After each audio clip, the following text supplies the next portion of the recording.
So we are recording our implementation call for how to win clients through consultation, and we're going to be doing some practicing of the listening coach for the purpose of assessing the person in front of us, assessing them, and also preparing to bring them into a sales conversation. All right, and so you ladies want to practice, and is anyone feeling like you just want to jump right in and pretend like you are the person who is selling your package and I am your potential client?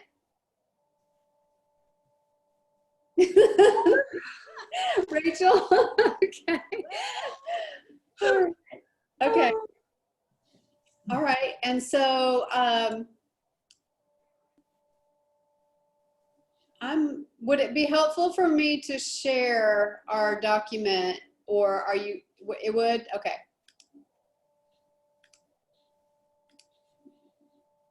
Okay. You must have seen me typing to try to get to the document so I could follow along. I was trying. Hold on, I'm trying to. Okay, this is everybody. I was trying to make it like never mind. Okay. All right. So Rachel, why don't you just kick off and do what feels natural, and we'll walk through listening coach, and I'll be your potential client. Okay. For which portion of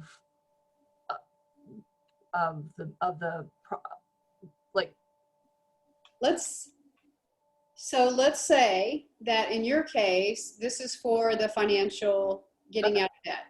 Great, thank you. That was the context I was seeking. Yeah, that business. So I clicked your button on your super awesome website that says to book a consult call. Okay. So I'm on this call with you now because I am interested in learning how.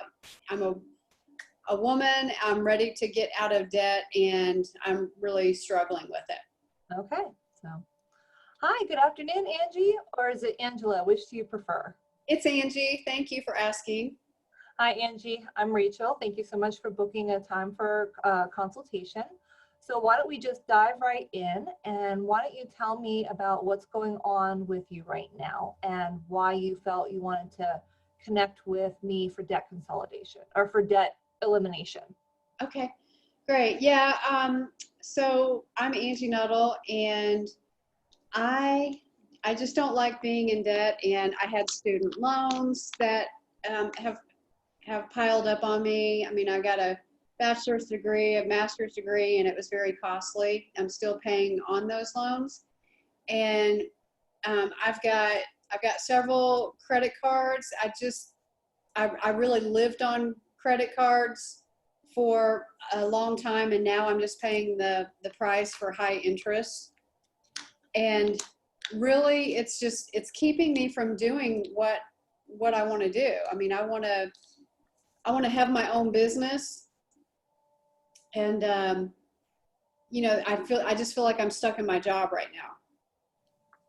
Okay, so what I hear you saying is that you're coming from a place where you really wanted to invest in yourself, so you took time to educate yourself. What's your master's degree in?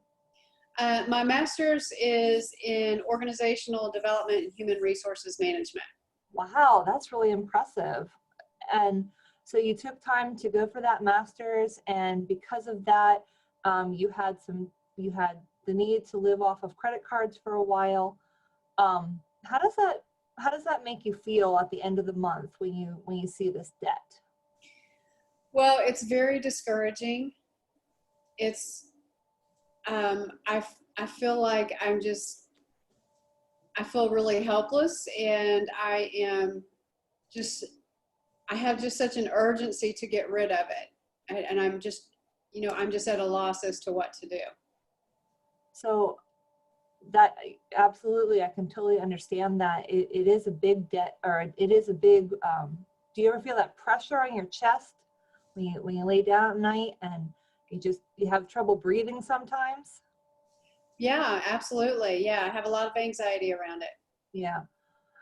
And so I hear what I hear you saying is that you really value wanting your freedom back from that debt and to be able to create a budget that will help you uh, figure out a fast timetable to move forward. Is that correct? Yep, yep, that's correct. So on a scale of 1 to 10, 1 being um, I have no idea what I'm doing, to 10 being I've got this figured out. Where do you feel you are on figuring out budgets? Well, I've tried to do a budget before. And it just seems like every time I do a budget, it's, some emergency comes up. I mean, I'm going to say, as far as making a budget, I'd probably say I'm a 5 at making it. It's keeping it that's another thing. Okay, so the two things that are conflicting with you right now is you have the willingness and the desire to keep a budget, but then you feel like you always have emergencies that come up that roadblock you from keeping the budget. Is that correct? Yes. Yeah. And that leads to additional anxiety? Yes. I'm sure. So let's say that we sign you up for a program. In a year's time, what would be your ultimate goal? My goal a year from now would be that I've put a dent in this debt, that I'm starting to eliminate some of this debt and I'm not feeling the pressure anymore, like I'm stuck or I'm not doing anything. Okay. Well, I can definitely help you with this. I have some great programs that will teach you not only how to keep a budget, but what to do in the case of emergencies so we can get rid of that pressure.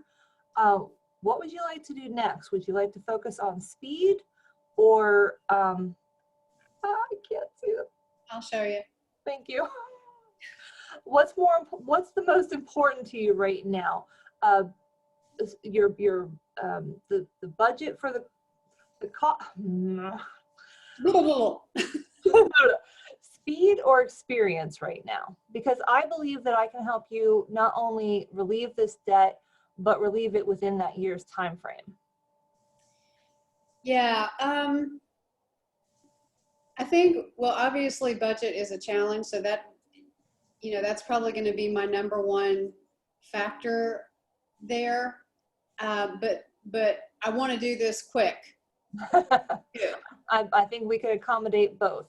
My program, it's not, will this plan work? It's, will you work the plan? It sounds like you have a lot of motivation to do the work, and I'll be excited to work with you.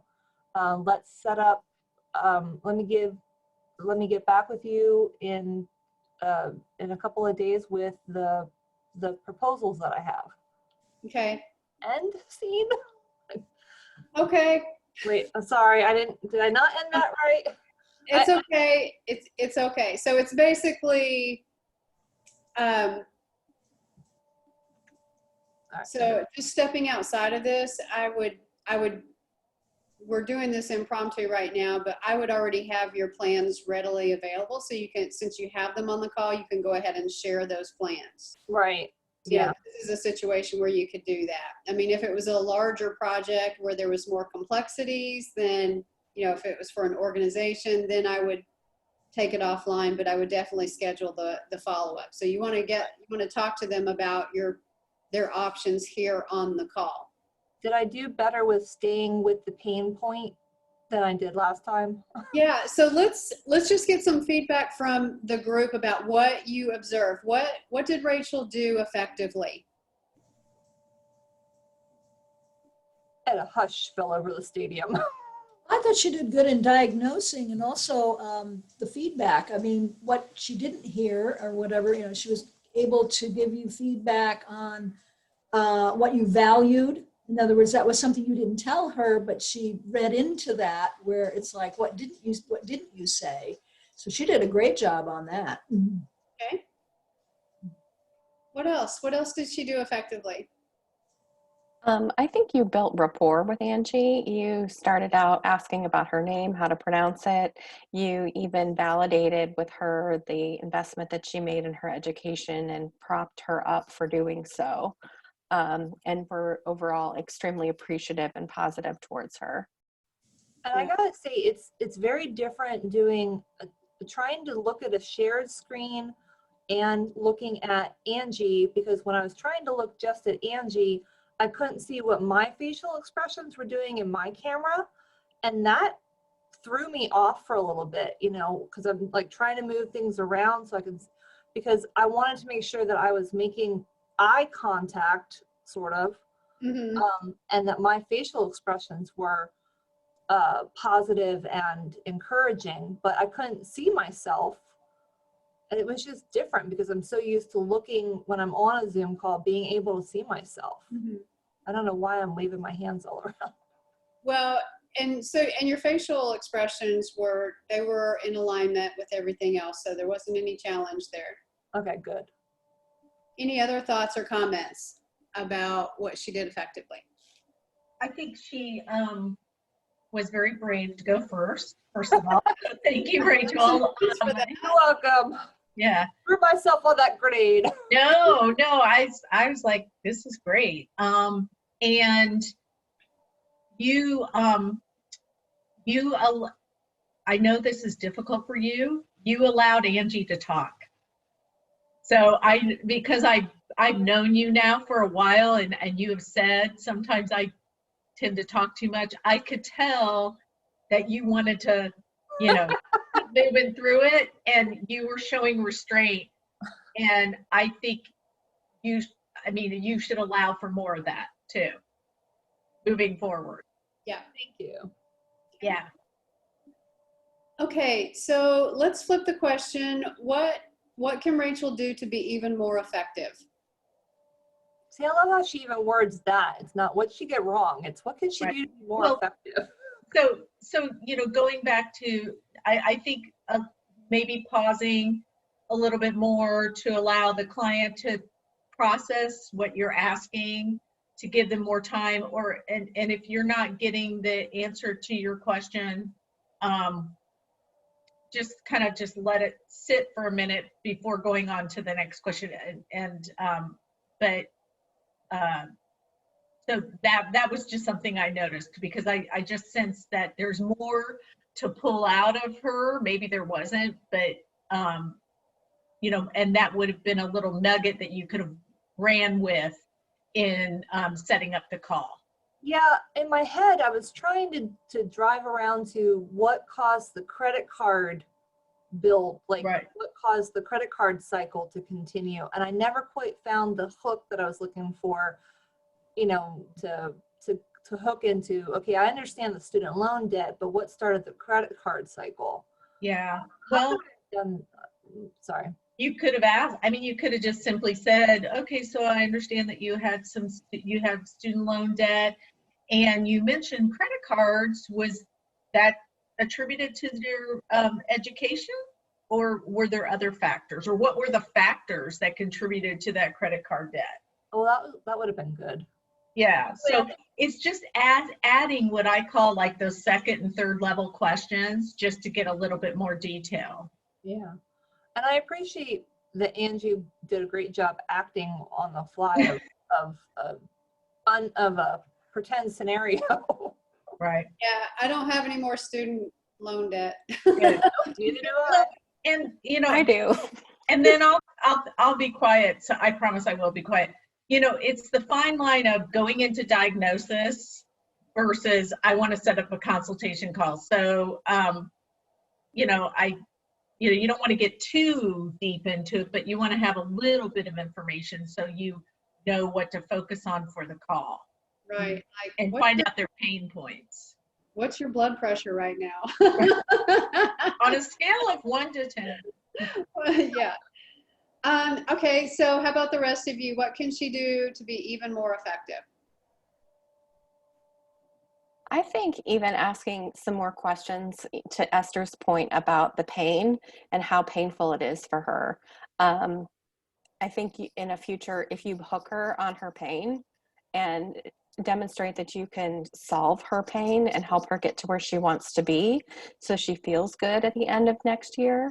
I think then when you get into your next call with her after she books with you, then you can start digging into some things like the credit card debt and the student loan debt and getting into some more of like the nitty gritty. But right now you want to establish with her that she's drowning. You don't want to establish that she's drowning, but if you want to understand if she feels she's drowning, show her how you can give her a lifeline. Well, that actually brings up a really good question. Thank you, Beth. Angie, in like a 30-minute consultation call, can you help me understand the breakdown of general time length? Like, okay, maybe I want to spend 3 minutes on, just introducing and building rapport, but then I want to spend like 15 minutes on the pain, or like, how do you judge when, because part of me felt like, oh, I don't want to take too long because I want to give other people a chance to do role playing, and it's only a 30-minute call, like today's call is only 30 minutes. How do you judge when to transition if you're giving a free 30-minute consultation away? How do you use that time effectively without getting into building rapport for 25 minutes? Right. Yeah. So a 30-minute call, you want to spend, in a 30-minute call, you want to spend 15 minutes. So a halfway point listening to their pain points. Okay. And then the next 15 minutes you come to a summary of everything that you've heard. And then you transition, you did a great job of saying, based on what you're telling me, I know that I can help you. Where would you like to go next? And then you start moving into the packages that you have to offer. Okay. And honestly, 30 minutes it's a tough amount of time. It can be done, and you truncated it by using what's most important to you. If you had to force rank these, budget, speed, and experience, how would you force rank those? That will help you get to an answer quickly.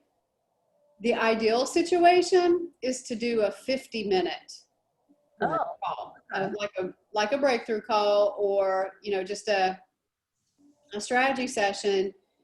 You can give them 30 minutes where you can start to really dig into these assessment questions and really get into their pain points and what's happening. And then you spend, when it gets about half past the hour, that's the point where you want to start moving towards, based on what you've told me, I think that I can help you. Okay. So it's really a lot of 50-50. Okay. That's very helpful. Thank you. Yeah. And you're going to get talkers. You're going to get talkers who they haven't talked to anybody so long that they just want to talk. And listening coach also means interjecting and just saying, so let me just pause you right there, because I want to make sure that I've really captured what your situation is. So even though normally it's not sociably acceptable to say, hey, shut up, it's my turn to talk, I'm selling you some packages, you're basically throwing your hand up and say, so hold on just a moment, I want to make sure that I've heard everything that you're saying. And when you do that, they're like, oh, this person's listening to me, right? Yeah, go ahead.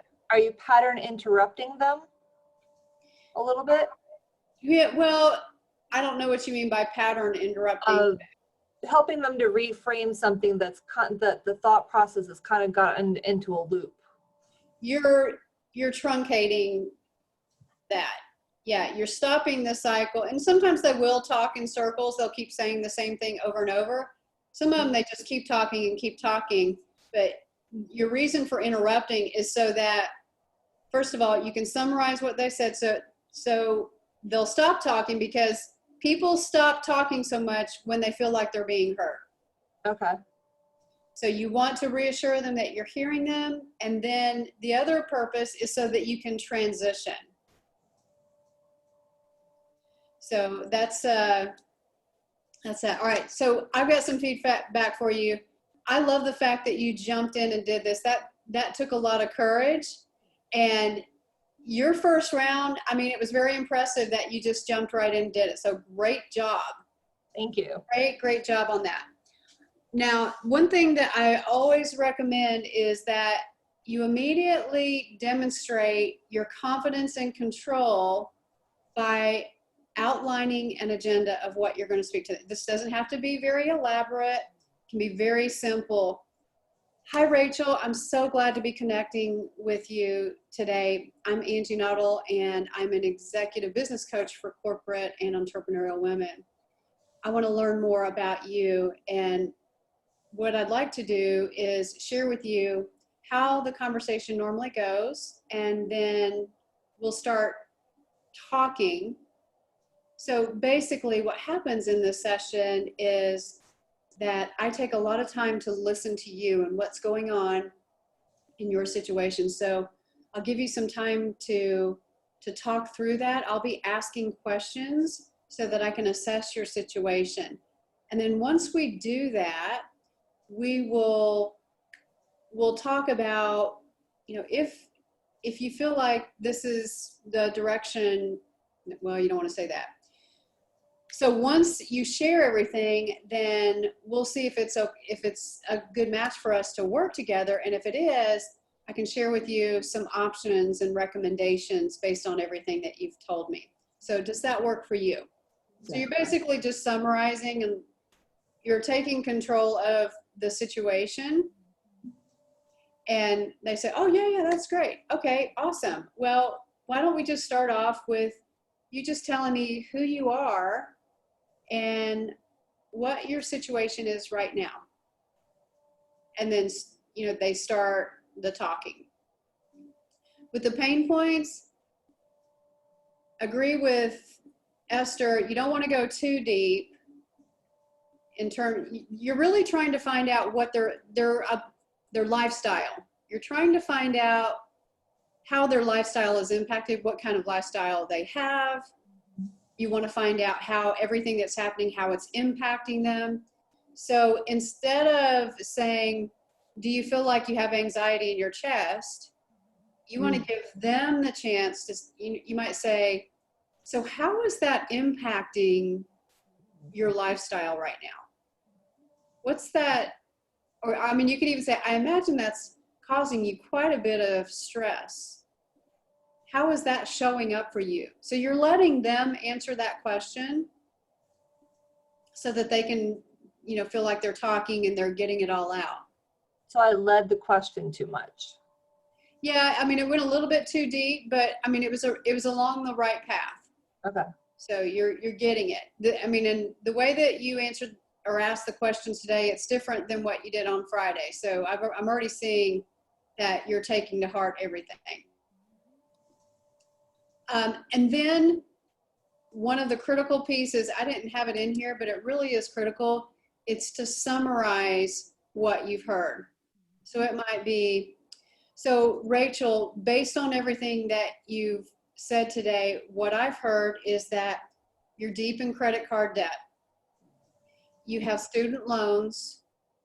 You're feeling very stressed and anxious about all of this, and you would really like to make a dent in this debt. A year from now, it'd just be a totally different scenario where you're doing the things that you want to do and you want to start your own business. You want to be positioned to do that, and you need help in order to do that. I didn't talk to you about your wanting to start your own business. I missed that one. Oh. Yeah. But it's, I mean, it just takes practice to capture. You got to think about what people are really passionate about. You know, what they want. Mm-hmm. What they want. You know, what they want isn't exactly what they need. And you'll want to speak to their wants. And so then you go into, well, based on everything that you've told me, I'm 100% certain that I can help you. Where would you like to go next? Okay. Okay. All right, it's 4:32. Does anybody have like just any quick one-off questions? Like, how do you handle blah, blah, blah? Nope. Okay. All right. So I have secured a demo partner, and I'm going to be making a video demonstration of walking through this conversation. So what's going to happen is Friday, I'm going to be out of town. I'm going to have Cart Okay. start the Zoom call, and he's going to post this, and I'm going to have some instructions for you. And basically, your goal is you're going to be in breakout rooms, and you're going to be walking through the whole